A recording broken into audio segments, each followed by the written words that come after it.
has never been a more important time to move in a vegan direction. Whether you're ready to start, restart, or re-energize your vegan or plant-based practice, this podcast is for you. I'm Michelle Olander, life coach, vegan, ADHD matriarch, travel lover, and smoothie loather. And I know that it's the details that get in the way of your vegan journey. But I like to believe that the obstacle is always the way. So every week we meet here where I translate the tools of life coaching and Stoic philosophy. I bring you actionable tips, some laughs, interesting guests, and vegan ideas for everyone at any age. All to help you veg your best. Episode 201, The Life Cycle of Change.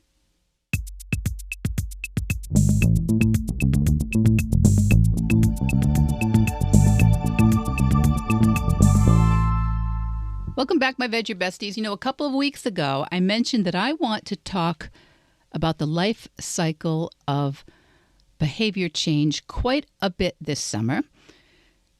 It's because most of us moving in a vegan direction, well, what that means is some changes in our behavior, some changes in our choices, some changes in what we see as normal daily choices, and what we want to reinvent or fine-tune or challenge ourselves with.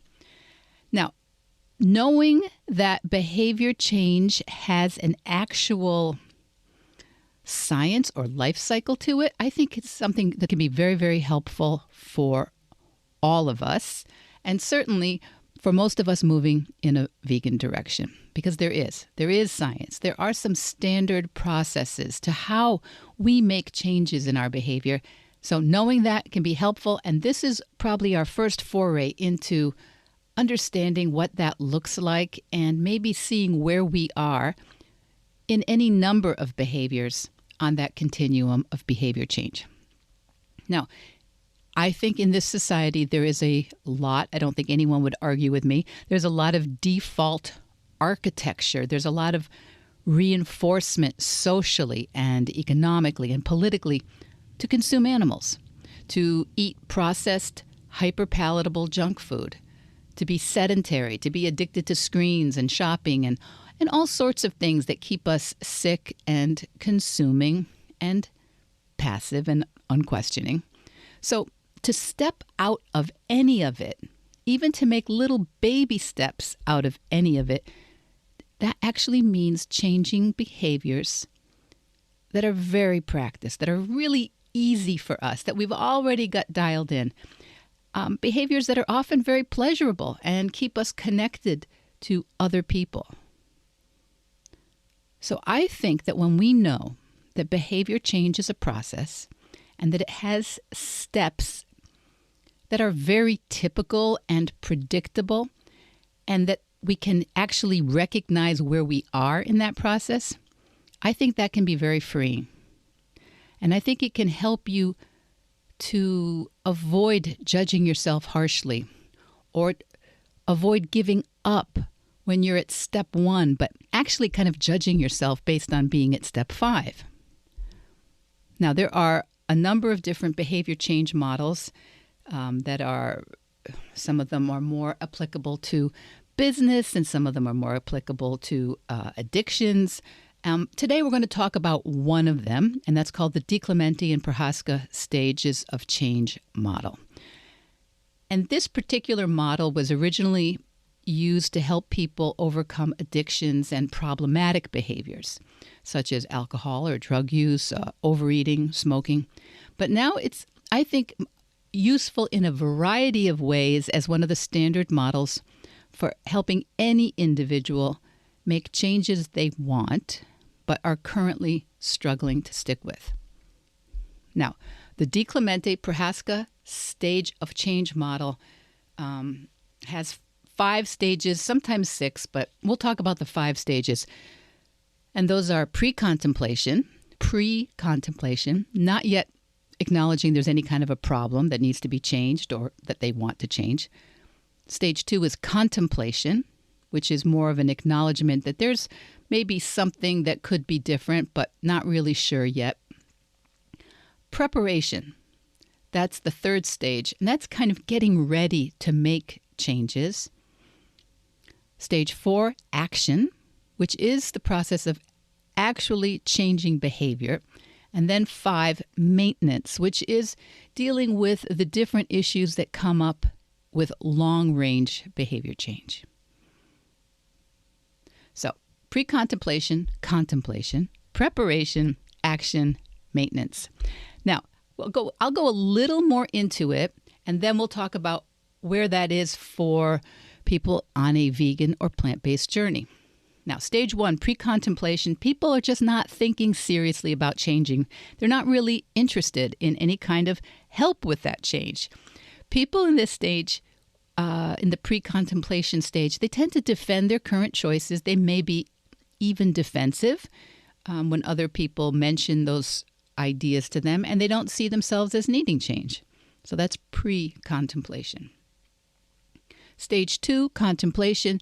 This is when people are beginning to weigh some of the pros and cons of modifying their behavior or leaning into a different behavior.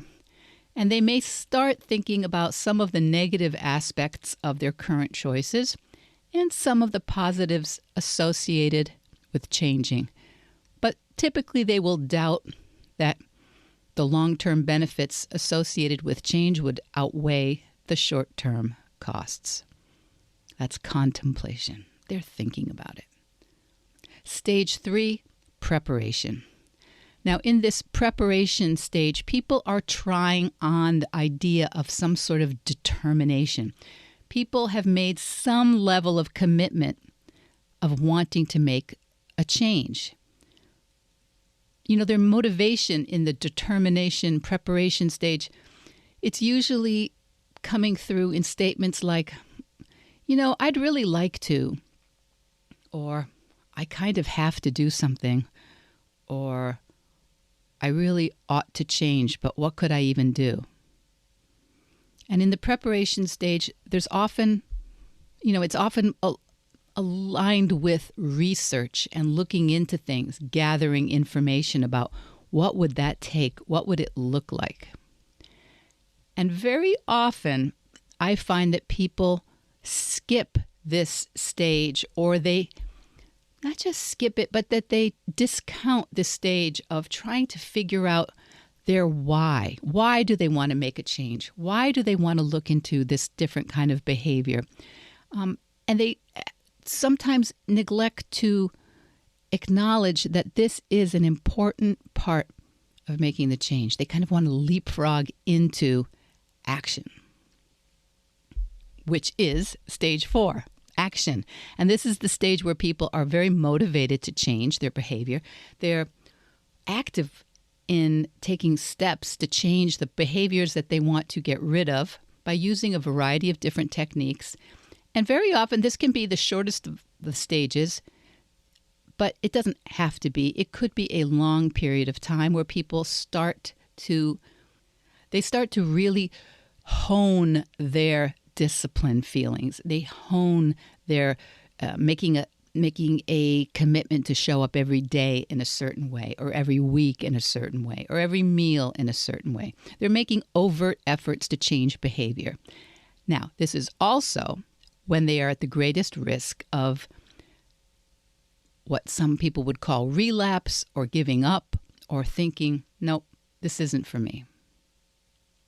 But hopefully, with enough action and with some thoughts about how action is not always perfect and it still can be very helpful, with stage 4, that action can lead to stage 5, which is a more long-term idea of maintenance. Maintenance involves being able to successfully give up the old behavior, change to the new behavior, and it means that in this stage, the practice is also reminding themselves how much progress they've made, rather than what they haven't quite achieved or accomplished yet. People in maintenance are typically acquiring bit by bit new skills to deal with the obstacles and challenges that make the behavior change challenging. And they're able to anticipate better some of the situations which could make those changes difficult. And they can start to prepare coping strategies and methods that they can use ahead of time rather than being on the back foot and responding all the time. So I think it's important to remember that if you are in the maintenance phase, there's no such thing as done. You know, behavior change, even if you haven't repeated a behavior in a really, really long time, it's not because you're done with that old behavior necessarily. It's just you have successfully incorporated many new behaviors that take that space up for you. So it's important. It's important to kind of think about that none of these is one way or another, and we should have a lot of compassion for ourselves all along the way. So, some techniques that will help you progress through your change plan, wherever it is. This is what we're going to talk about for a vegan or a plant-based diet. But it's true no matter what it is you're trying to accomplish.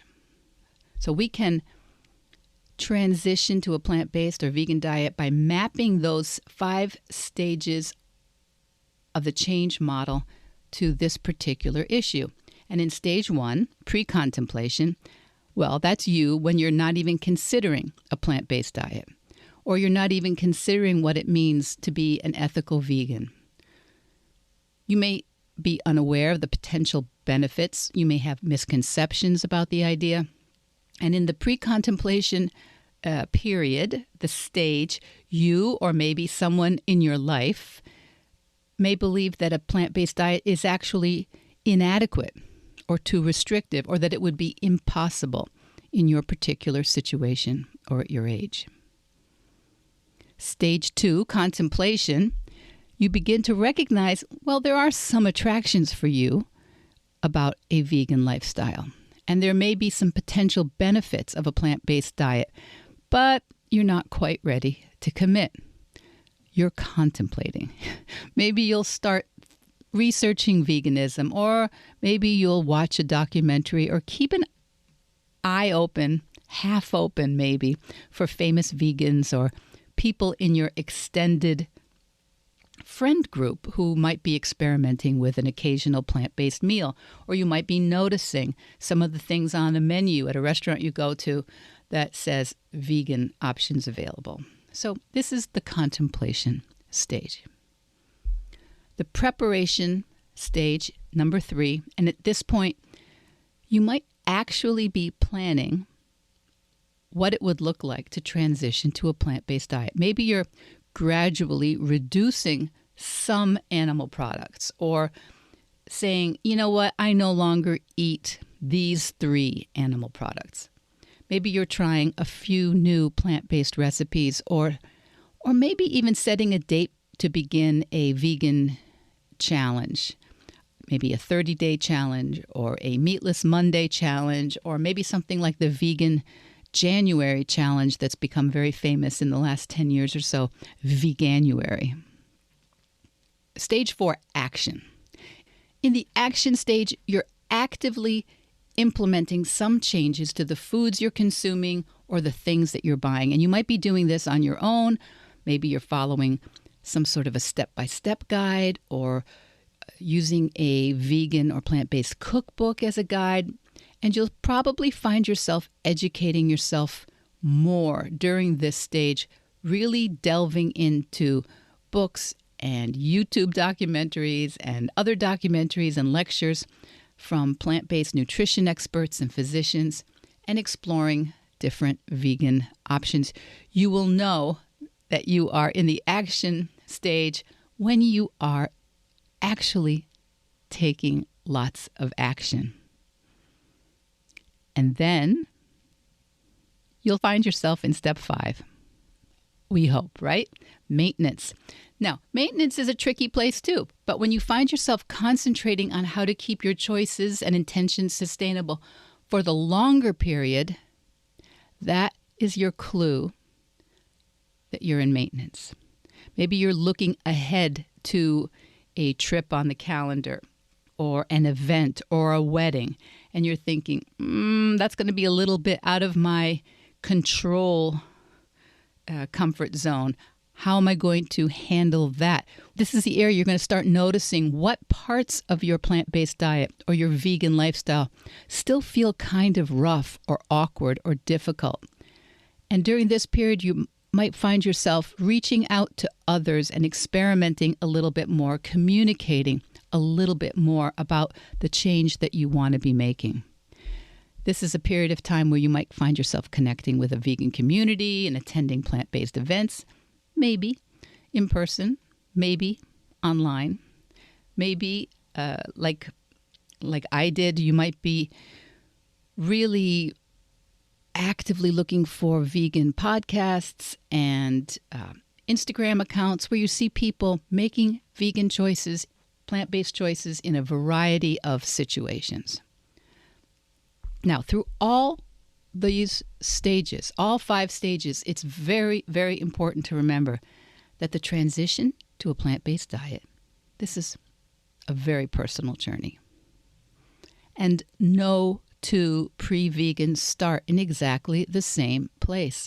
Some people already eat lots of vegetables. Some people already have a lot of disposable income. Some people have a lot of free time to do a lot of the research that might need to be done. So no one starts in exactly the same place.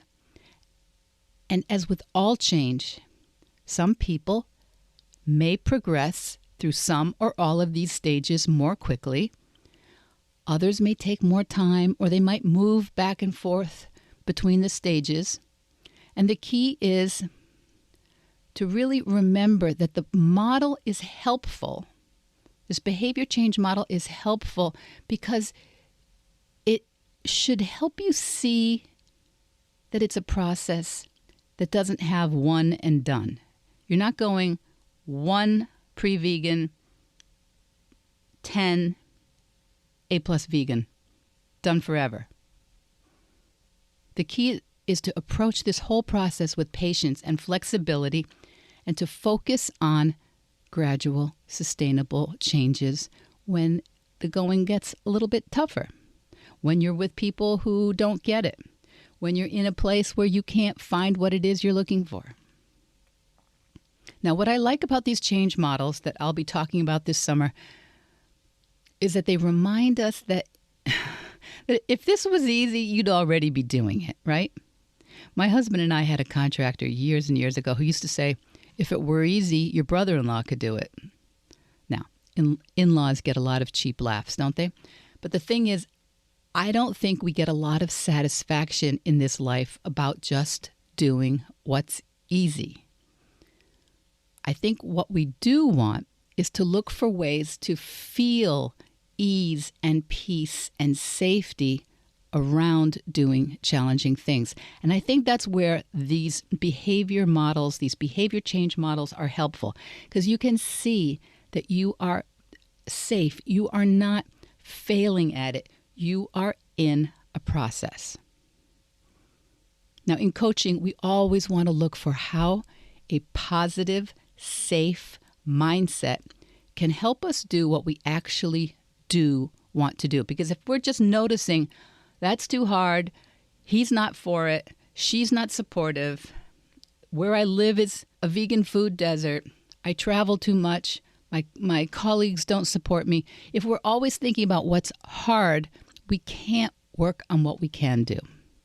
And so many of us have been socialized to think that if we have a hard time doing something, that's evidence that it's not for us. Too many of us have been socialized into thinking that we need to be doing A+, or at the very least A- work.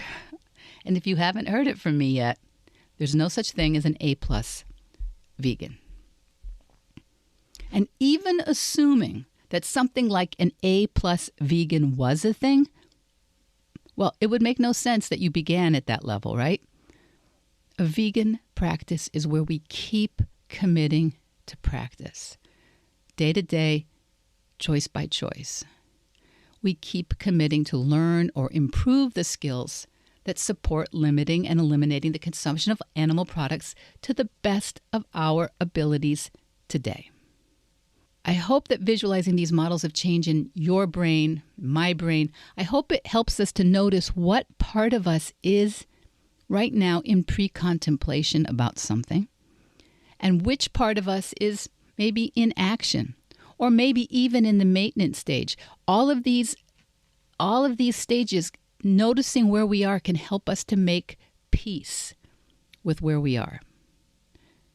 And whether you're newly employed or a new parent, new at golf or new on a plant-based practice, it can also help you to notice, wait, I'm trying to do the things in the maintenance stage of this new undertaking, but actually I'm really in the contemplation stage. I don't know if I'm fully understanding what this is going to mean for me. Or maybe I'm in the action willpower stage, and there are things for me to reinforce and practice right now, like how to ask for vegan options when it seems awkward, or when no one's being very helpful or supportive. Or maybe right now I'm noticing that I haven't been taking my vitamin B12 supplement consistently. You should be. I think you should be. I think that's kind of a non-negotiable. You should be taking a B12 supplement and talking to your primary care provider about that. Or maybe you're at a stage where you're not really eating enough plant-based food, so you're not really feeling fully satisfied. And when you're not satisfied, you end up feeling like, oh, I just can't stick with this. Now, this is yet another of the 97,000 reasons I think that coaching can be so valuable for you, especially if you're someone who is impatient with your progress and someone who thinks that this could be too hard for you to do perfectly. Because, yeah, it is probably too hard for you to do perfectly. It's probably too hard for anyone to do perfectly. Perfectly, I don't think, belongs even in our brains about the idea of something as important as your health, your compassion for the planet, and your compassion for your fellow earthlings. But if you keep thinking, oh, I'm not that good at it, and you use that to think it's too hard, it's too late, and it won't make any difference, that's defeating your ability to really make the kind of change I'm sure that you want to make in one area of your life or another. A vegan journey is not a sprint. It's not a sprint, my Veg Your Bestie. It's not just something where you can do a couple of all-nighters, pass the test, and then be done with it. And a lot of us have been socialized to that model of getting things done by just, gritting our teeth and getting it done and then moving on. There's no real moving on in this situation. But it is also a tremendously satisfying, gratifying way to live. And I think it will inspire you to take on so many other beautiful challenges in your life. What if you knew you never had to be perfect at anything ever, and that you could develop so many parts of your life? You could enjoy so many new capabilities in your life if you just gave up that idea of doing it to a level that someone else would approve of. Next week, I'm going to talk about another change model that often helps my clients realize that they are actually on target and that they are in the right place. And yes, if you're in midlife or if you identify as an elder in our community, too many of us spend time thinking about what used to be, and we aren't as excited as we could be about what's next. And I also think that this change model of pre-contemplation, contemplation, preparation, action, maintenance, I think that can give most of us a lot of insight and compassion for the people in our lives who aren't making the progress we think that they should. Because when we're frustrated about what seems like a lack of progress, when others are frustrated with us, well, that's a very powerful recipe for giving it up, for just giving up the whole idea. I think that's something we really want to avoid. Because if you have a reason to move in a vegan or a plant-based direction, please do not give up. Even if you can't do it to the level that you think you should be able to do it, please just don't give up. And if you're vegan and others are not doing it the way you think is best, please do your best to help others be good to themselves rather than criticize them. I don't know. I don't know about you, but I keep looking off my laptop where I'm recording this. I keep looking over to a pile of books and papers. I have a lot to take care of in my own life. So no matter where you are, I want only to encourage you. I only want to help you. I only want to remind you that change is always a process. And you can for sure get out there today, no matter what, and veg your best. Veg Your Best podcast production, music, and editing by Charlie Weinshank. Thanks, Charlie. Before you go, it would mean so much to me and the Veg Your Best team if you would hit subscribe, leave us a 5-star review, or share with someone you think might be interested. Something about algorithms, it helps bump us up a little in the rankings, and that's the best way to help others find the podcast and for us to find our audience. So, until next week, make it easy and veg your best.